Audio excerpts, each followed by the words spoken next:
Để có thể ở bên cạnh tôi, cô gái con nhà giàu chủ động dẫn tôi về nhà gặp bố mẹ. Bố cô ấy đã đưa cho tôi một câu đố khó. Tôi phải kiếm được 5 triệu tệ trong 3 năm. Ông mới cho chúng tôi quen nhau. Ai ngờ cô gái khi nghe thấy điều đó đã nổi giận ngay.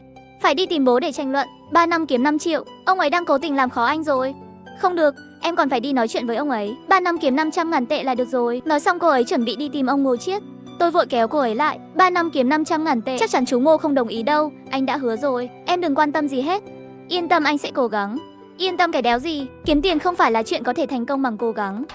Ngọc Trinh cau mày và trợn mắt. Đột nhiên như một tia cảm hứng. Giờ phút này cũng chỉ còn cách duy nhất rồi. Tôi thấy cô nham hiểm quá, nên đoán ra cô nghĩ gì. Không phải là em muốn nói gạo sống nấu thành cơm chứ, lại muốn lừa anh. Không kiềm chế nổi cười tê tết, nét mặt rạng rỡ. Đã khôn lắm rồi, nhưng lần này em nghiêm túc thật đấy.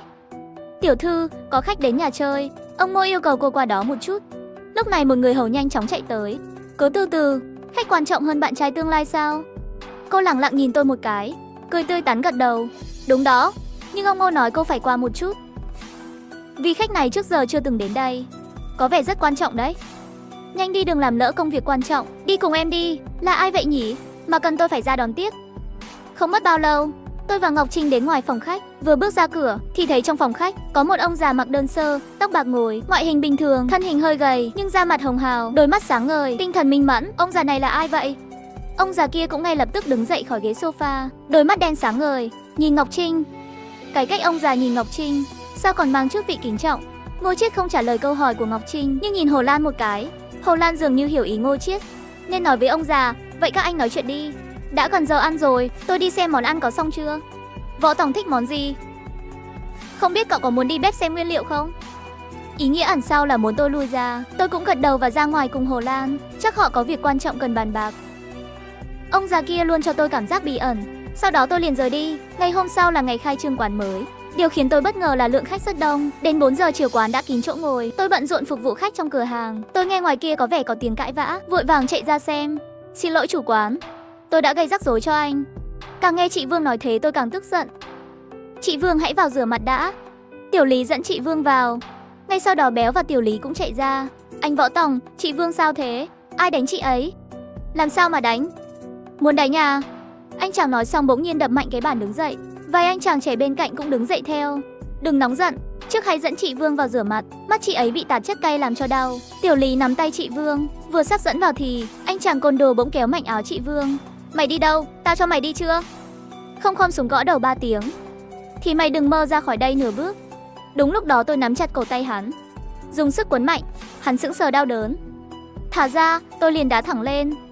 Hắn bay thẳng ra ngoài. Võ công của Mạc Hạng dạy thật có tác dụng. Tiểu Lý dẫn chị Vương vào. Tiểu Lý hoảng hốt dẫn chị Vương vào ngay. Nhưng anh chàng trẻ thấy hắn bị đánh, vội chạy lại hỏi han tình hình. Anh Thắng có sao không? Anh Thắng, gọi thêm người không? Anh Thắng.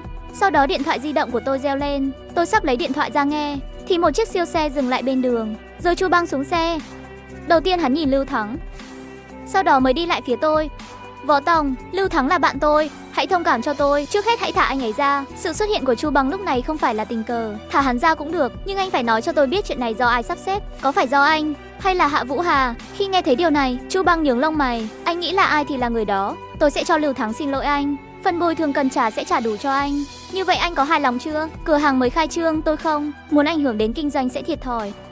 Với Chu Băng thì hôm nay tôi sẽ thông cảm, không cần bồi thường. Anh kêu họ sau này không đến làm loạn nữa là được. Đi mau đi. Lưu Thắng ánh mắt lạnh lùng, còn muốn nói gì nữa, nhưng Chu Băng vẫy tay. Lưu Thắng cũng dẫn bọn côn đồ trẻ đi. Cảm ơn. Chu Băng nhìn tôi một cái rồi cũng quay người đi. Sự việc xảy ra thật là hơi buồn. Khách trong quán lúc này vẫn còn lo lắng. Thật xin lỗi, đã khiến mọi người hoảng hốt rồi. Để bày tỏ lời xin lỗi, hôm nay tất cả đều miễn phí. Tôi mời mọi người. Chủ quán thật rộng lượng. Sau này chúng tôi nhất định thường xuyên ghé quán của anh để ủng hộ. Sau một hồi trò chuyện vui vẻ, những nỗi bực tức trong lòng mọi người cuối cùng cũng tan biến. Lúc này tôi mới chú ý, điện thoại có vài cuộc gọi nhỡ, nhưng đều là cùng một số lạ. Ai gọi điện vậy? Nãy giờ chỉ lo đánh nhau quên để ý. Sau khi suy nghĩ kỹ tôi vẫn gọi số điện thoại này. Khoảng 30 giây sau, điện thoại vang lên một giọng quen thuộc. Võ Tổng, anh ở đâu vậy? Tôi gọi điện cho anh biết bao nhiêu cuộc mà anh không bắt máy. Có chuyện với Kim Liên, là bạn thân của Trần Kim Liên, Vương Kỳ. Nghe được điều này tôi cảm thấy lông tơ dựng đứng, tim cũng đập lên cổ họng. Cô ấy ra sao rồi? Chiều nay tôi và Kim Liên đi dạo, gặp một người phụ nữ tên là Chu Kiều. Cô ta nói anh phá hoại quá nhiều lợi ích của người khác, nên phải diệt trừ anh.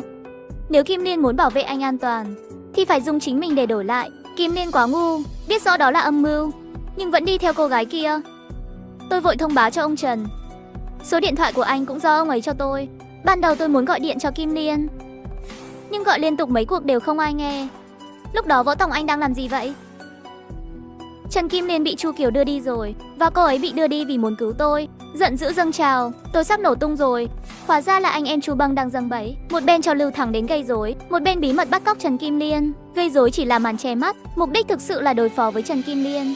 Ông bà Trần bây giờ ở đâu? Sau khi Kim Liên gặp chuyện, cả ông bà Trần đều đến ngay. Tôi cũng không biết họ đi đâu.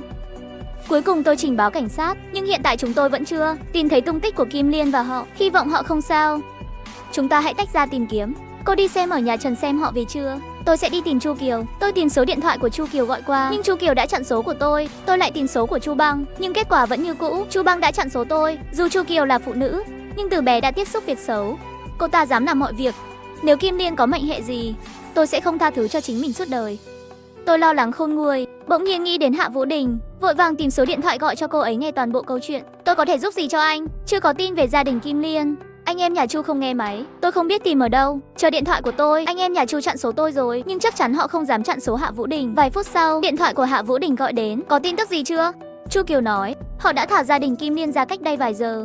Nói dối, nếu họ thả người rồi thì sao liên lạc không được? Tôi không kiềm chế được mà chửi thề một câu. Đầu dây bên kia, Hạ Vũ Đình rõ ràng nhếch mép cười một cái. Có vẻ câu chửi thề của tôi làm cô ấy tức giận. Nói tóm lại, Chu Kiều nói vậy thôi. Cô ta bảo do anh trình báo cảnh sát, cho nên cô ta bắt buộc phải thả người. Chỉ có thế. Có việc gì thì gọi lại cho tôi. Nói xong, Hạ Vũ Đình ngay lập tức cúp máy. Trái tim tôi vẫn còn treo lơ lửng trong cổ họng. Chu Kiều nói đã thả người ra rồi, nhưng chúng tôi vẫn tìm không thấy họ. Chuyện gì đang xảy ra vậy? Trước hết đi nhà Trần xem sao. Sau đó tôi lái xe đến nhà Trần. Vừa đến ngoài khu phố thì thấy một bóng hình quen thuộc bước ra. Chính là Vương Kỳ. Cô đã tìm thấy chị Kim Liên chưa? Chưa tìm thấy ai cả. Nhưng tôi nhận được một tin nhắn.